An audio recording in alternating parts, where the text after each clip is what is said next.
Assalamualaikum warahmatullahi wabarakatuh. Jumpa lagi dengan aku Siska di Whisper Horror.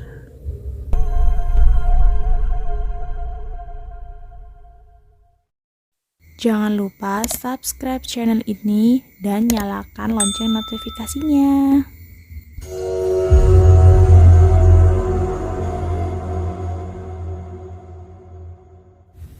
Assalamualaikum warahmatullahi wabarakatuh.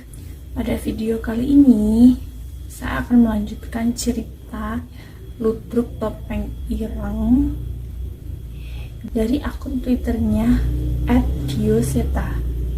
Setelah beberapa lalu Kak Dioseta meng-share cerita Ludruk Ireng ini, ternyata cukup banyak yang mengetahui tentang cerita Ludruk Topeng Ireng ini.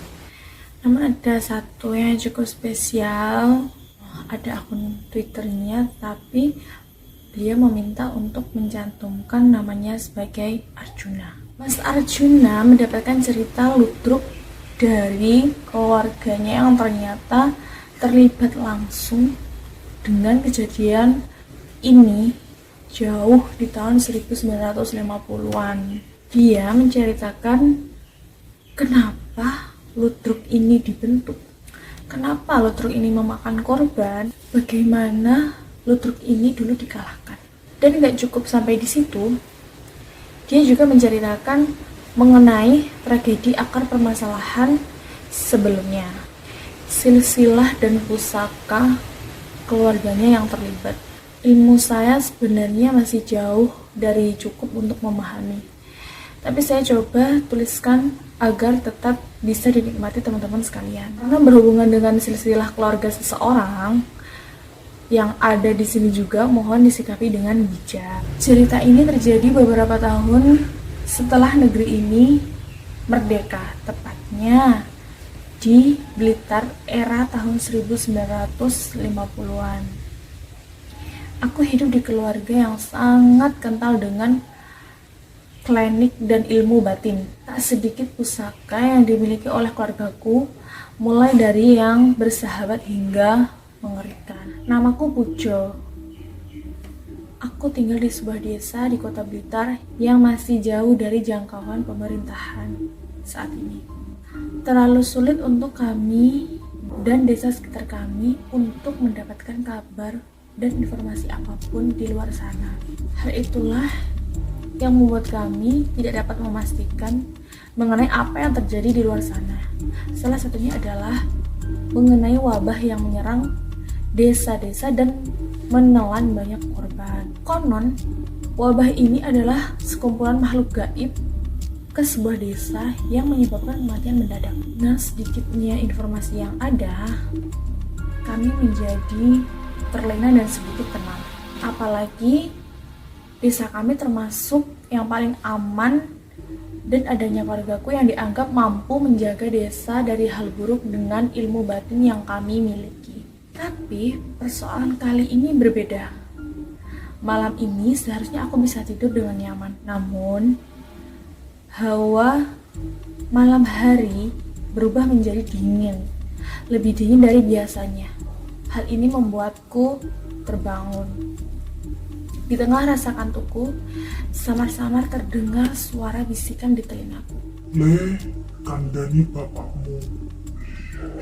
Benang ireng wes ketok nang timur. Le, beritahu ayahmu. Tali hitam sudah terlihat di timur. Aku paham dengan suara ini. Ini adalah suara dari Ingon atau roh pelindung yang dimiliki keluargaku, yang bernama Raden Segoro Dwipa dan sudah menjaga keluargaku bahkan dari zaman leluhur Mataram kuno. Walau ini sudah malam, aku yakin bapak masih berada di pendopo keluarga. Biasanya ia sedang beristirahat atau melakukan tirakatan. Aku berlari menghampiri bapak. Namun ketika sampai di pintu masuk pendopo, hal yang tidak bisa terlihat di depan mataku melihat ke sekeliling pendopo. Pendopo ini terasa berbeda. Pendopo ini terasa penuh dengan berbagai macam perewangan dari negeri Segoro Sewu yang berkumpul di tempat ini. Ketika aku masih menerawang dengan apa yang terjadi, Bapak memanggilku terlebih dahulu. "Leh, panggil Rojo ke sini, ada yang harus Bapak sampaikan." Sepertinya Bapak sudah mengetahui apa yang akan aku sampaikan melalui roh pelindung lain yang saat ini menjadi pegangannya. Aku segera paham dengan apa yang dimaksud Bapak dan segera mengirim pesan untuk para Rojo. Rojo yang dimaksud adalah sebutan untuk 10 bersaudara kakak beradik yang dipercayakan 10 pusaka keramat dari alam negeri yang berbeda-beda. Salah satunya adalah Bapak yang dikenal dengan nama Pak Sukarjo yang dipercayakan pusaka keris ireng dengan Raden Jayadwipa dari negeri Sangkala sebagai ingunnya. Aku mengirimkan pesan kepada mereka melalui bisikan gaib untuk mengumpulkan mereka di rumah waras, di mana seluruh keluarga besar kami bisa berkumpul dengan aman. Dalam waktu 3 hari, para Rojo yang kami undang sudah berkumpul. Mereka membawa serta seluruh keluarga mereka sehingga rumah ini terasa cukup sesak. Namun untuk ke-10 Rojo memiliki tempat sendiri untuk membicarakan bencana yang akan terjadi ini. Ketika malam sudah mulai larut dan keluarga besar mulai beristirahat, aku dan para Rojo berkumpul di ruangan yang telah dipersiapkan dan Bapak membuka pembicaraan. Saya baru didatangi Raden Joyo. Dari perkataannya akan ada wabah besar yang tiba ke desa kita. Dan ini bukan wabah biasa. Wabah ini tidak akan berhenti dan terus berpindah. Ke-9 saudara Bapak mengangguk-angguk seolah sudah mengetahui berita ini, juga dari roh pelindungnya masing-masing. Salah satu adik Bapak, Lek Warjo, saudara yang dipercayakan dengan pusaka keris Batara Abang dengan pelindung Patih Mahareksa dari negeri Sedino, mencoba menyampaikan penglihatan yang ia dapat. "Lalu piye Kang Mas? Soale penerawanganku iki ana hubungane karo kejadian zaman biyen." "Lalu bagaimana Kang Mas? Soalnya penglihatanku ini ada hubungannya dengan kejadian masa lalu." Seluruh keluarga yang ada di ruangan menoleh kepada Lek Warjo. Mereka tahu kemampuan yang dimiliki Lek Warjo adalah penerawangan yang bisa melihat semua yang terjadi di masa lalu, bahkan sejak zaman Mataram kuno. "Maksudmu piye, Jo?" Ternyata Bapak memperjelas maksudnya. "Menurut penerawangan saya ini semua ada hubungannya dengan tragedi Rojopati," jawab Lek Warjo dengan sedikit gelisah. "Rojopati? Yang bener kamu, Jo?" Pak Debroto sedikit tidak percaya dengan ucapan Lek Warjo. Ia adalah 10 tertua yang dipercayakan pusaka keris Ronggolewu dengan pelindungnya Kiranu dari negeri Banyuwira. Kejadian Rojopati itu sudah terjadi lebih dari 25 tahun yang lalu. Tidak ada sisa dari kejadian itu. Kali ini, Lek Marji, pemegang keris Nogo Nyawa dengan Patih Gadang Ireng dari negeri Sumuncak, yang protes dengan pernyataan Lek Warjo. "Bener Kang Mas, tapi memang itu kenyataannya. Itu penglihatan yang saya dapat," ucap Lek Warjo. Kali ini dengan suara yang lebih pelan. Seluruh anggota keluar gelisah apabila ini benar-benar ada hubungannya dengan tragedi Rojopati. Ya sudah, sebelumnya kita hadapi masalah yang di depan kita dulu. Mengenai wabah yang akan datang ini bagaimana Kang Mas? Lek Giman, pemegang pusaka tombak kuning dengan pelindung Cah Buto dari negeri Segara Buto, mencoba meluruskan diskusi kami. Bapak menghela nafas. Ia benar-benar harus memutuskan sesuatu yang berat. Wabah ini disebabkan oleh kumpulan demit. Jumlahnya bahkan bisa menghabisi seluruh desa. Walaupun terlihat bingung, suara Bapak cukup tegas. Hanya ada satu cara untuk mengatasi wabah ini. Pagelaran ludruk ireng harus dilakukan. Ucapan Lek Warjo mengenai tragedi Rojopati saja sudah cukup mengagetkan. Kali ini, Bapak memutuskan untuk mengadakan pagelaran ludruk ireng. Seluruh anggota keluar mulai gelisah.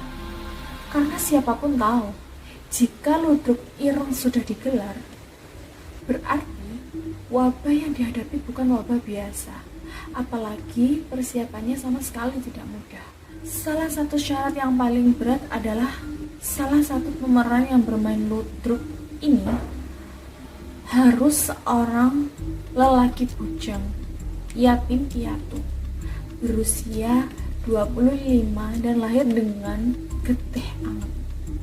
Getih anget atau darah hangat adalah sebutan untuk mereka yang lahir dengan tubuh dan sukma yang khusus. Tubuh mereka sangat mudah dirasuki oleh roh lain. Hal ini menjadi penting karena ia akan menjadi wadah bagi demit pembawa wabah itu sendiri. Mencari orang seperti itu sangat sulit. Selain karena kriteria sesulit itu, nyawa sang pemain ludruk sudah pasti berada dalam bahaya. Walaupun dengan berat hati, seluruh keluarga sepakat dengan pagelaran ludruk ireng itu demi menyelamatkan seluruh desa dan agar wabah itu tidak menyerang tempat lain lagi. Cukup lama untuk mengumpulkan pemain ludruk ireng sampai akhirnya bisa terkumpul. Untuk pemain utamanya diputuskan seorang anak bernama Toha yang bekerja di rumah Bude Sum. Bude Sum sendiri saudara bapak yang dipercayakan pusaka Konde Prabu dengan pelindung Nyai Solek dari negeri Sirep Abang. Ternyata Toha sengaja bekerja di keluarga Bude Sum karena pusakanya mampu melindungi Toha dari para roh dan demit yang mencoba memanfaatkan getih angetnya. Dengan panduan dari bapak, ritual pembentukan kelompok ludruk ireng ini pun dilakukan. Latihan untuk prosesi-prosesi penolakan bala pun berjalan dengan mudah. Lek Endar, pemegang cambuk Rogopatih dengan panglima putih dari negeri Pemangsa, dan Lek Min, pemegang cambuk Batang Sewu dengan panglima Projo dari negeri Winasakti yang bertugas melatih pemain-pemain ini untuk melindungi diri dan menyelesaikan misinya. Toha terlihat cukup mudah menerima pelajaran yang diajarkan oleh mereka. Sampai akhirnya kelompok ludruk ireng ini pun siap untuk pentas. Malam Selasa Kliwon, hawa dingin yang tidak biasa mendatangi desa. Sebuah panggung sudah berdiri tegak. Di sana bersiap menampilkan pertunjukan ludruk. Di udara sedingin ini, seluruh warga diwajibkan untuk menonton pertunjukan ini tanpa boleh ada seorang pun yang tinggal di rumah. Hal ini dimaksudkan agar tidak ada satupun warga yang lolos dari perlindungan kami. Awalnya, pertunjukan berjalan seperti biasa. Warga terhanyut dengan peran yang dimainkan oleh kelompok ludruk ireng ini. Namun, perlahan warga merasakan kehadiran sosok lain yang menonton di sekitar mereka. Pertunjukan yang dimainkan oleh kelompok ludruk ireng ini menarik minat para demit-demit. Puncaknya di akhir acara, Toha yang memiliki peran terpenting melakukan prosesi penarikan di mana seluruh demit dan roh halus yang ada di sana tertarik dengan getih anget yang ada di tubuh Toha. Hawa dingin kembali bertiup menandakan aliran kekuatan demit-demit yang berebut untuk merasuki tubuhnya sebagai sang lutruk ireng. Proses itu tidak berlangsung lama, hingga akhirnya suasana mencekam hilang dan kami tahu rencana kami berhasil. "Bapak, desa sudah bersih. Acaranya berhasil, Pak," ucapku dengan sedikit tenang. "Iya, Le, tapi Bapak heran, setelah kemasukan demit sebanyak itu, kok Toha masih segar bugar ya?" lanjut Bapak. "Benar juga, kerasukan satu demit saja sudah beratnya bukan main. Entah mengapa Toha masih segar bugar seperti tak terjadi apa-apa. Ya sudahlah, kita lihat perkembangannya nanti di pertunjukan lain," lanjut Bapak yang masih belum mengerti. Setiap Selasa Kliwon, pagelaran lutruk ireng diadakan dari desa ke desa. Sebisa mungkin kami menyelamatkan seluruh desa yang berpotensi diserang demit-demit sesuai arahan dari roh pelindung kami masing-masing. Setiap Selasa Kliwon, pagelaran lutruk ireng diadakan dari desa ke desa. Sebisa mungkin kami menyelamatkan seluruh desa yang berpotensi diserang demit-demit sesuai arahan dari roh pelindung kami masing-masing. Seluruh rangkaian acara berjalan dengan lancar hingga akhirnya pertunjukan terakhir diadakan di rumah waras atas petunjuk Bule Sumi, pemilik selendang Pucuk Ayu dengan pelindung Nyi Marni dari negeri Wetan. Beliau beralasan agar diadakan di rumah waras untuk menyelesaikan dan membersihkan sisa-sisa ritual yang telah dijalani. Kami menonton pertunjukan dengan senang.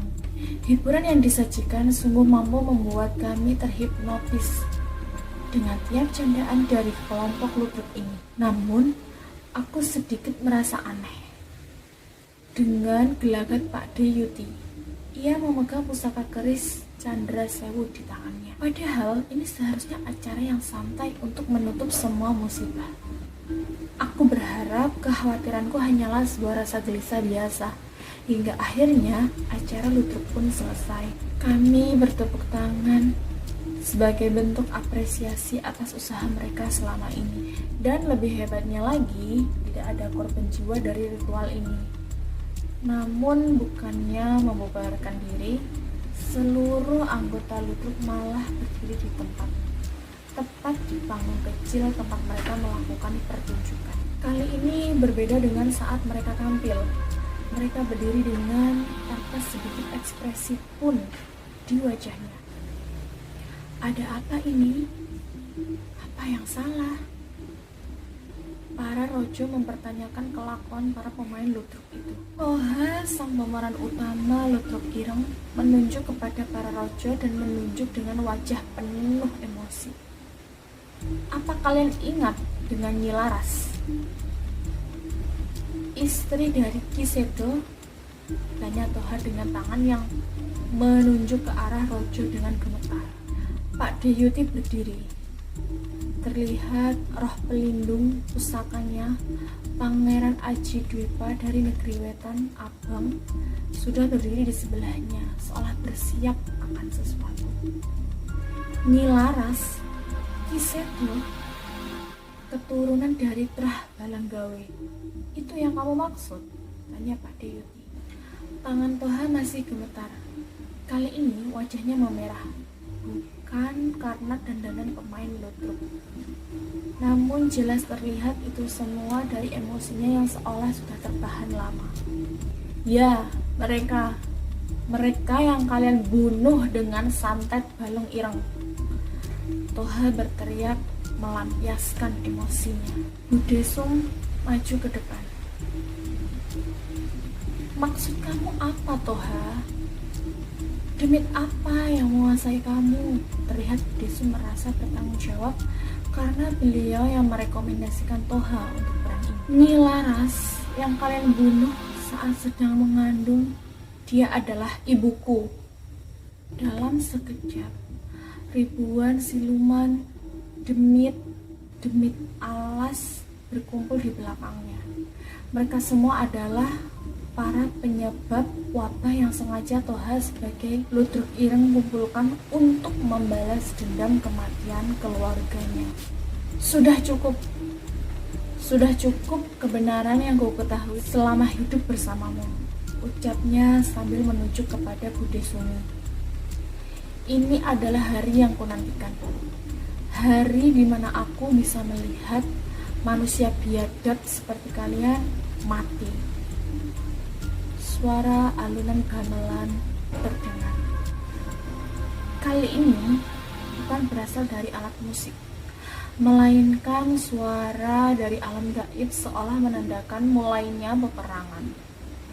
Bapak maju membuka jalan, seolah tak gentar dengan ancaman sang ludruk.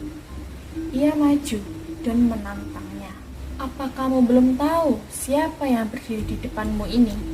Seolah memberi komando, seluruh rojo berkumpul mendekati bapak dengan mempersiapkan pusakanya masing-masing. Inilah hari pembalasan atas santet Balung Ireng yang menghabisi keluargaku. Kalian pun harus mati dengan rasa sakit yang sama. Toha mulai kehilangan kesadaran dan terbuai dengan nafsu membunuh yang merasuki dirinya. Ratusan demit mulai menyerang. Namun Lek Giman memanggil tombak kuningnya dan memerintahkan Cah Buto untuk menghalau ratusan demit yang mencoba menyerang rumah waras. Berbagai kutukan dirapalkan oleh setan-setan demit alas. Namun dengan selendang ayu Bule Sumi, semua kutukan itu terpental dan tak ada satupun yang melukai para rojo. Tak sedikit siluman yang berkeliaran mencoba mencari celah di sekitar kami, tapi mereka semua terhempas dengan tarian kedua adik Bab Endar dan Lek Marci yang memainkan cambuk pusakanya. Bapak maju dan memperingatkan kelompok ludruk itu sekali lagi. Kamu lihat, tidak ada satupun kesempatanmu untuk menang melawan kami. Toha tidak membalas. Ia masih mengamuk dengan dendam yang membakar seluruh amarahnya. Ini adalah perang terakhir. Aku pastikan keturunan Kiroshid dan Trah Banggalawe habis. Tak tersisa. Teriak bapak memimpin anggota keluarganya untuk menyelesaikan pertempuran ini. Saat semua pusaka rojo berkumpul, hampir tidak ada kekuatan gaib yang bisa mengalahkannya. Setiap pusaka memiliki perannya masing-masing sehingga tidak ada celah untuk dikalahkan. Pertempuran berlangsung semalam suntuk. Tidak ada yang tahu bagaimana proses dan ujung dari pertempuran ini. Yang terjadi di akhir malam, para rojo keluarga bapak berhasil bertahan hidup tanpa kekurangan satu apapun. Namun keberadaan para pemain ludruk ireng itu tidak pernah ditemukan wujudnya. Seluruh panggung dan perlengkapan ludruk pun hilang tanpa jejak. Hanya tersisa sebuah topeng berwarna hitam tergeletak di tanah, tepat di mana panggung itu berdiri. Bapak yakin ia sudah menghabisi seluruh pemain ludruk dan keturunan Trah Banggalawe. Sisa-sisa tragedi Rojopati. Sebuah tragedi perang santet antar saudara seperguruan yang melibatkan dua tuan tanah 25 tahun yang lalu. Tetap ada rasa khawatir di diri bapak apabila kejadian ini terulang lagi di masa depan. Dan ketika saat itu tiba, tidak ada pusaka para rojo yang bisa menghentikannya. Sekian cerita kali ini. Apabila ada salah dalam pengucapan ataupun pembacaan istilah-istilah Jawa, saya pribadi mohon maaf yang sebesar-besarnya. Sekian dan terima kasih. Sampai jumpa di next video. Assalamualaikum warahmatullahi wabarakatuh.